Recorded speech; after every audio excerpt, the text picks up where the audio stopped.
Got to be very vigilant at the back. Lamine Ba doing a fabulous job. That's very nicely done. Just not looking phased at the back, but they've also got to deal with it, says Mohamed El Abd. And now Barra counts with a long-range effort that beat Mamadou Diop. And big celebrations for DR Congo.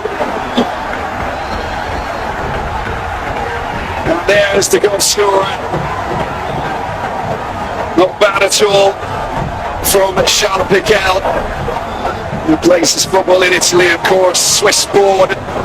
And his 11th match played with the long-range shot. It was set up perfectly. Not going down too well with Aritz Lopez Garay, because he knows that that's not the ideal scenario. That is the perfect way to silence your hosts and the crowd. But let's have a look at this once again. That was set up. He literally just took over Piquel and unleashed that shot that flew in. 12 points now. Senegal, of course, will be keen to make their mark, and they're at home against Togo, which kicked off at the same time as this encounter here. Here's Lamine Ba over towards the edge of the penalty box. It's been picked up over on that far side by Lecueri. Good build-up play. Looking for support is Thiam over to the left-hand side, and trying to construct, trying to keep the ball away from DR Congo. Playing for Al Hilal Omdurman. Did actually run out for Roya AC as well, the top team in Guinea-Conakry.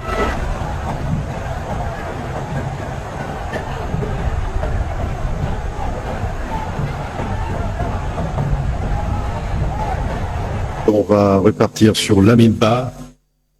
Lamine Ba qui va tenter de trouver un joueur démarqué, s'appuie sur El Abd, alors que là, le joueur des Léopards vont tenter de mettre la pression pour la récupération rapide du ballon. Il y a une touche qui sera récupérée par Aimé Atanji, on rappelle, qui n'était pas titulaire lors de la dernière rencontre disputée par le Morabitoun au stade de la Kégué de Lomé. Mauritanien qui reste toujours aux avant-postes et vont tenter une nouvelle attaque. Arthur Massouakou qui va peut-être récupérer. C'est pas Arthur Massouakou qui s'est bat là. Est-ce que l'arbitre peut intervenir? Arthur Massouakou, on le rappelle, qui a joué à West Ham, qui a pratiquement le style anglais, alors que là on a tenté une combinaison entre Cédric Bakambu et Yohan Wissa, ça n'a pas marché. La balle est contentée de cette 4e place, alors que là, attention, c'est très bien ouvert là.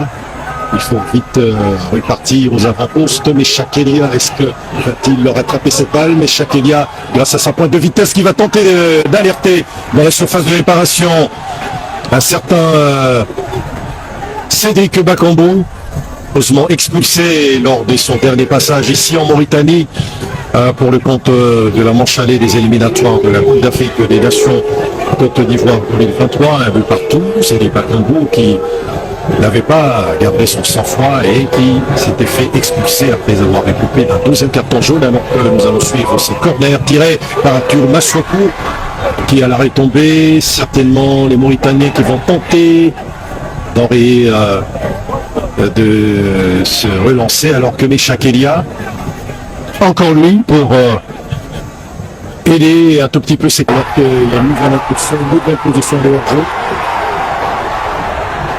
Attention à la nouvelle tentative, c'est Aimé Atanji qui est très remuant. Et il ne faut pas, il y a, je crois, Fiston, Kalala Mayele pour remplacer Cédric Bakambu, qui est remplacé Kalala, qui va tenter de maintenir la pression. Cédric Bakambu dans le retour n'a pas été concluant. Ici, où la consigne était de plonger Fiston Mayele pour Berthier. Les Léopards qui vont garder la balle. Attention, c'est centre. Et il faut exploiter. C'est tir. Et c'est le but. Et c'est le but. Et c'est le deuxième but. Signé Fiston Kalala sociétaire de Pyramide FC qui a exploité cette tergiversation de la défense et l'axe mauritanien. RDC 2, Mauritanie 0.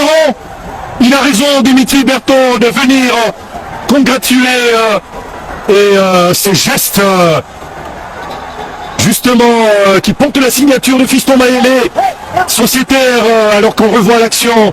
C'était déjà Meshak Elia pour le centre et ce mauvais renvoi de l'axe mauritanien pour Fiston Mayele qui va catapulter cette balle dans les filets de Mamadou Diop. RDC 2, Mauritanie 0, les Congolais, comme on les aime, quand ils sont décisifs.